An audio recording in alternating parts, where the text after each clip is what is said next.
بھتیجا تھا، کوئی بھانجا تھا، ان کے 2 چھوٹے چھوٹے بیٹے اور محمد کی لاشیں بھی پڑی تھی۔ امام زین العابدین کہتے ہیں میرے یہ دیکھ کر میری آنکھیں پھٹی رہ گئی۔ ان لاشوں کو دیکھنے کے بعد میری پھوپھی نیچے بیٹھ گئی، تپتے ہوئے کربلا کے صحرا کی ریت کو اٹھایا، تیمم کیا، اور تیمم کر کے میری پھوپھی نے لاشوں کے سامنے کھڑے ہو کر نماز تہجد کو ادا کیا۔ جن کے گھر کی بیٹیاں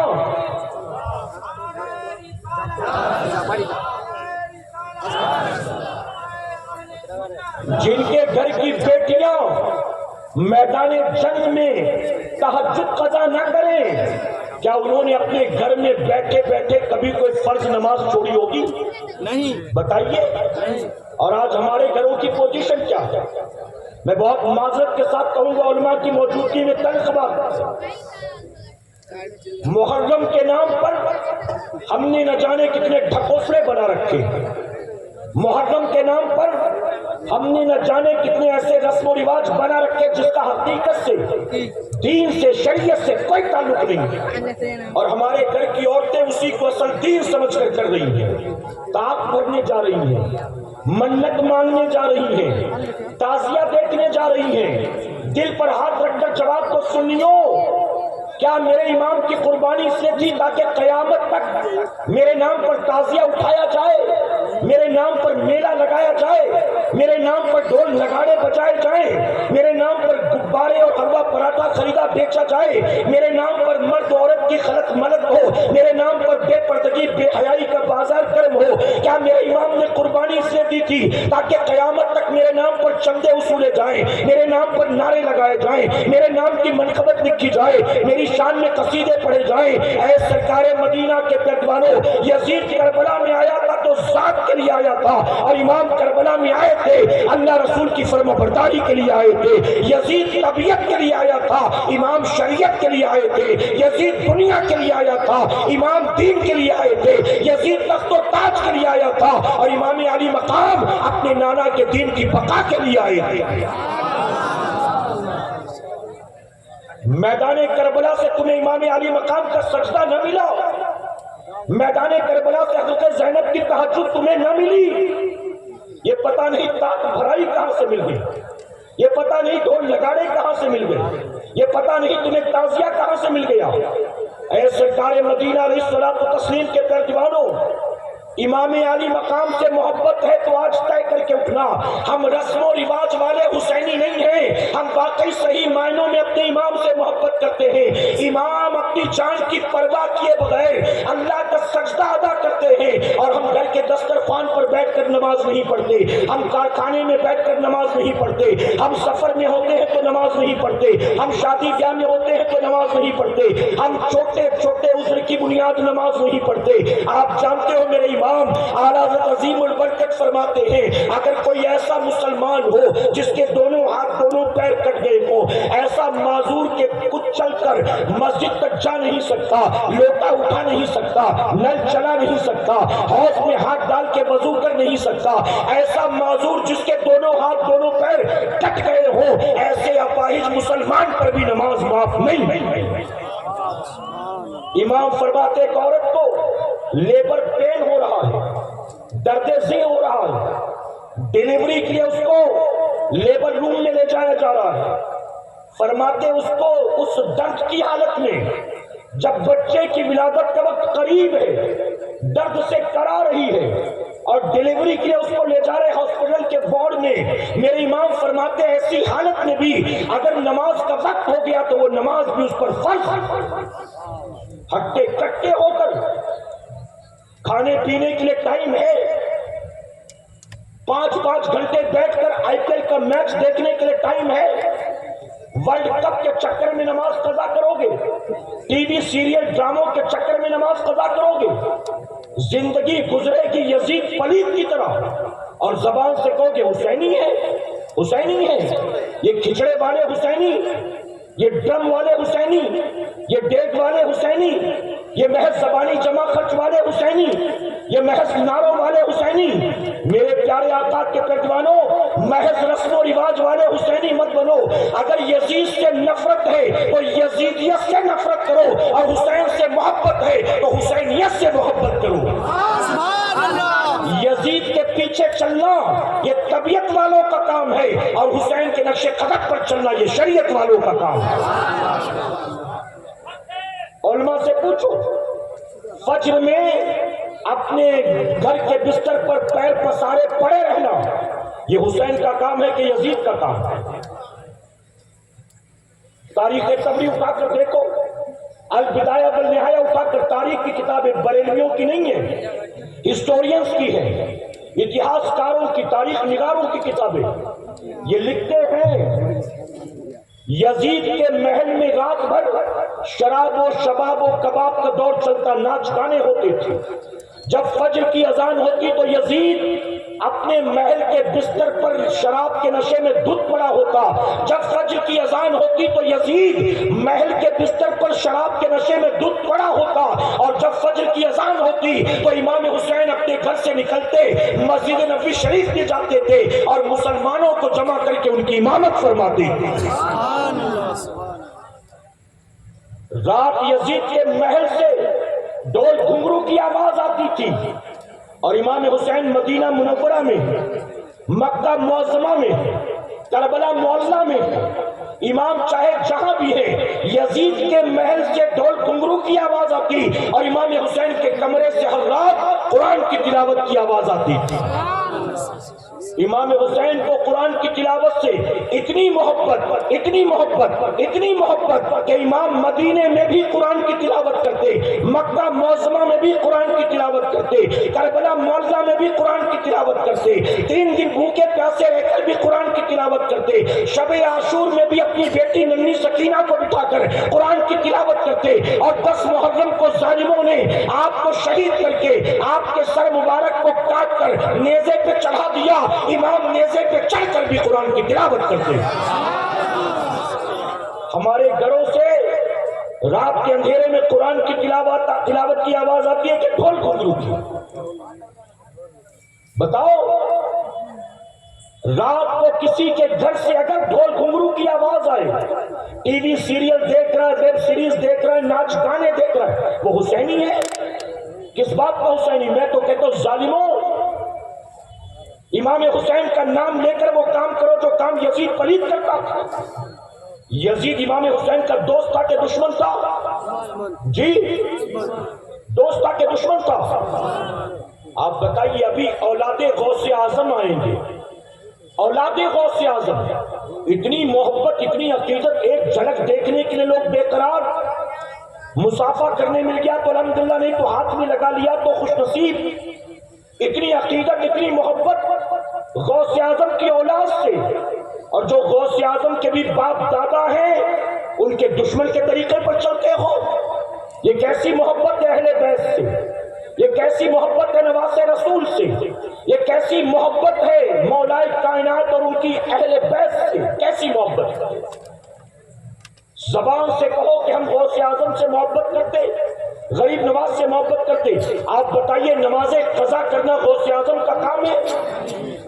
چاہے وہ امام اعظم ابو حنیفہ ہو, چاہے وہ سیدنا سرکار غوث اعظم ہو, چاہے وہ میرے خواجہ غریب نواز ہو, ان بزرگوں کی زندگی میں ایک بات سملر ملتی ہے, سمان ملتی ہے. اور جانتے وہ بات کیا ہے؟ ان تینوں کی تاریخ اٹھا کر دیکھو تو پتہ چلتا ہے یہ تینوں وہ اللہ والے ہیں جنہوں نے 40 سال تک عشاء کے وضو سے فجر کی نماز کو ادا کیا. ہم کس بات کے حسینی ہیں, کس بات کے؟ محض رسم و رواج والے. میرے پیارے آقا علیہ الصلوۃ والتسلیم کے پیروانوں, آج ذکر حسین کی محفل سے ہمیں سچی توبہ کر کے اٹھنا ہے کہ انشاءاللہ, سینوں سے آواز آئے کہ انشاءاللہ. اگر زندگی نہ بدلی, اگر اخلاق میں کردار میں تبدیلی نہ آئی, زندگی بھر رسم و رواج کے پیچھے پیچھے چلتے رہے تو آپ کا زبانی جمع خرچ کرنا قیامت میں آپ کے کام نہیں آئے گا.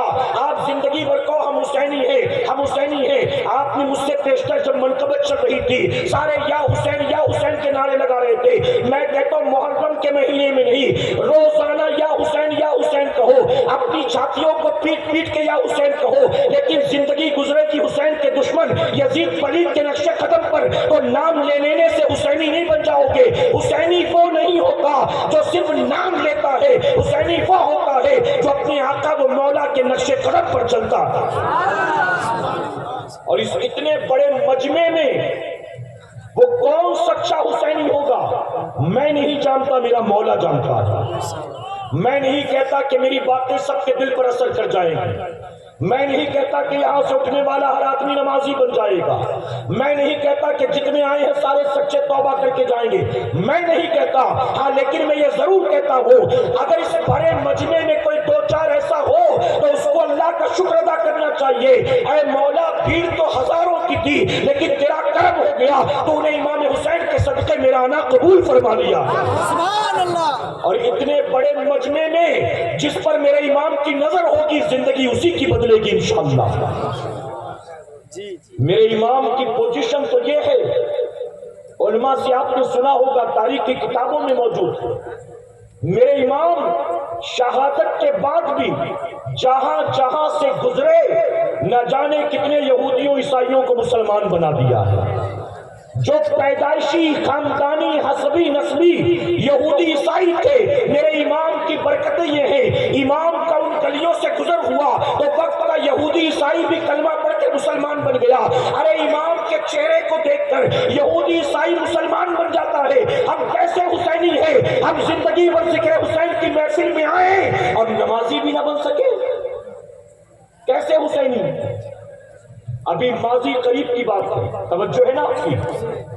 میرا وقت ختم ہونے کے قریب میں اپنی گفتگو کو سمیٹتا ہوں، اجازت ہے آپ کی؟ میرے پیارے آقا علیہ الصلوۃ والتسلیم کے پیر دیوانوں، میں ایران توران کی بات نہیں کرتا، ہندوستان کی بات کرتا ہوں. ماضی قریب کی بات ہے، ہماری جماعت کے ایک بزرگ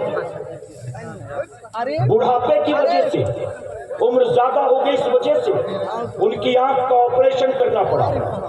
آپ یہاں دیکھیں نا میرے بھائی، اچھا آپ دیکھ لیجیے، مجھے بتائیں جب فری ہو جائے تو آپ. اچھا آپ بتائیے مجھے، آپ مجھے دل پر ہاتھ رکھ کر بتائیے، اگر میں تقریر کرتے کرتے اچانک یہاں دیکھوں سب کا دھیان جائے گا کہ نہیں؟ میں اکیلا وہاں دیکھوں تو سب کا دھیان وہاں جائے گا، اور سامنے بیٹھے 20 آدمی یہاں وہاں دیکھیں گے تو میں انسان نہیں ہوں، میرا دھیان نہیں بٹکے گا. اور سیدنا عثمان غنی رضی اللہ عنہ فرماتے ہیں کہ تقریر کرنا تلوار کی تیز دھار پر چلنے کے برابر ہے. جب آپ امیر المومنین بنے نا اور جمعہ کا خطبہ دینے کے لیے منبر پر کھڑے ہوئے تو سیدنا عثمان غنی فرماتے ہیں جب پہلی بار جمعہ کا خطبہ دینے کے لیے میں منبر پر چڑھا تو مجھے وہ وقت یاد آیا جب پہلی بار میں گھوڑے پر چڑھا تھا. گھڑ سواری نہیں آتی تھی، اب گرا کے تب گرا. کہتے ممبر پر کھڑا ہوا خطبے کے لیے تو یہی ڈر تھا دل میں کہ اب گیا کہ تب گیا. تو اتنا آسان نہیں ہوتا میرے بھائی، آپ آ کر سنتے ہو، سن کر چلے جاتے ہو، آپ کو پتہ نہیں چلتا، اتنا آسان نہیں ہوتا. بولنے والے کو صرف اپنی انرجی ہی نہیں لگانی پڑتی ہے بلکہ اپنے ذہن کو بھی حاضر رکھنا پڑتا ہے. کچھ بھی نہیں کہہ سکتا وہ، یہاں تک کہ غیر حدیث کو حدیث کہہ کے بھی بیان کرنے سے منع کیا گیا. میرے نبی فرماتے ہیں کہ اگر کوئی بات میں نے نہیں کہی اور اس کو میری طرف منسوب اگر کوئی کرے تو اپنا ٹھکانہ جہنم میں بناتا ہے. اگر میں بیان کرتے کرتے کسی غیر حدیث کو کہ تو حدیث شریف میں آتا ہے تو بتائیے میں گناہ گار ہوں گا کہ نہیں ہوں گا؟ تو اس سے تھوڑا سا کوآپریٹ کیا کریں، آپ توجہ رکھا کریں. محبت سے ایک بار سبحان اللہ کہتے ہیں.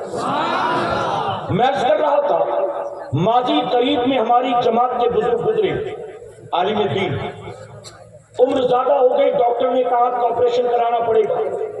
انہوں نے آنکھ کا آپریشن کرا لیا. آنکھ کے آپریشن کے بعد ڈاکٹر نے ان سے کہا کہ ابھی ٹانکے تازہ ہیں، زخم ہرا ہے، آپ 3 دن تک سجدہ مت کیجیے گا. 3 دن سجدہ کریں گے تو باڈی کا پریشر، بلڈ کا پریشر آنکھ پر پڑے گا تو ممکن ہے کہ ٹانکے ٹوٹ جائیں، خون بہنے لگے، پریشانی ہو جائے گی. تو 3 دن احتیاط کیجیے گا، سجدہ مت کیجیے گا. وہ اپنے گھر آئے اور گھر آنے کے بعد اپنی بیوی سے کہتے کہ 3 دن میرے حصے کا کھانا مت بنانا، 3 دن میرے حصے کی روٹیاں مت بنانا. تو بیوی کہتی ڈاکٹر نے آپ کو 3 دن سجدہ کرنے سے منع کیا، میں ساتھ تھی، مجھے پتا ہے کھانے پینے سے منع نہیں کیا، سجدے سے منع کیا، اور آپ کہہ رہے 3 دن کھانا نہیں بنانا، کیوں؟ تو جانتے ہو کیا جواب دیا تھا؟ انہوں نے جواب دیا کہ جس رب کے 3 دن سجدے نہیں کروں گا، کس منہ سے 3 دن اس کی نعمتیں کھاؤں گا؟ جس رب کے 3 دن سجدے نہیں کرنا، کس منہ سے اس رب کی نعمتیں کھاؤں گا؟ اس نے 3 دن سجدہ بھی نہیں، 3 دن کھانا بھی نہیں۔ ہماری سوچ وہاں جاتی ہے۔ اگر میں آپ سے پوچھوں کہ آج صبح آپ نے کیا کھایا تھا، آج دوپہر میں آپ نے کیا کھایا تھا، آج شام کو آپ نے کیا کھایا تھا، ہفتے بھر میں کتنی روٹیاں کھا جاتے حساب ہے، ہفتے بھر میں کتنی چائے پی لیتے حساب ہے، ہفتے بھر میں کتنا کلو چاول کھا جاتے حساب ہے، ہفتے بھر میں کتنی بوٹیاں کھا جاتے حساب ہے۔ ارے رب کی نعمتیں تو ہفتے بھر بے حساب کھاتے پیتے ہو، اور اس رب کو جو نعمت کھلانے والا ہے اس کا شکر ادا کرنے کے لیے ہفتے میں ایک بار مسجد میں جاتے ہو اور 2 رکعت پڑھ کے لگتا ہے کہ اسی 2 رکعت میں اللہ کی ساری نعمتوں کا میں نے حق ادا کر دیا۔ توبہ کرو کہ انشاءاللہ۔ میرے پیارے آقا کے پہلوانوں، اب آخری بات عرض کرتا ہوں، اجازت ہے آپ کی؟ ایک مرتبہ درود شریف پڑھیں گے محبت سے آپ؟ اللہم صلی علی محمد وآلہ الف الف مرہ۔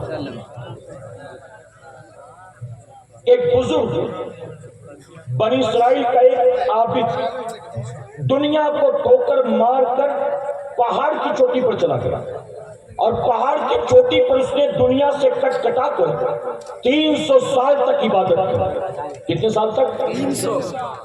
کتنے سال تک؟ 300 سال عبادت کی، پہاڑ کی چوٹی پر اکیلا 300 سال تک اللہ کی عبادت کرے، روزہ بھی، سجدہ بھی، شب بیداری بھی، شرم و ندامت کے آنسو بھی، توبہ و استغفار بھی۔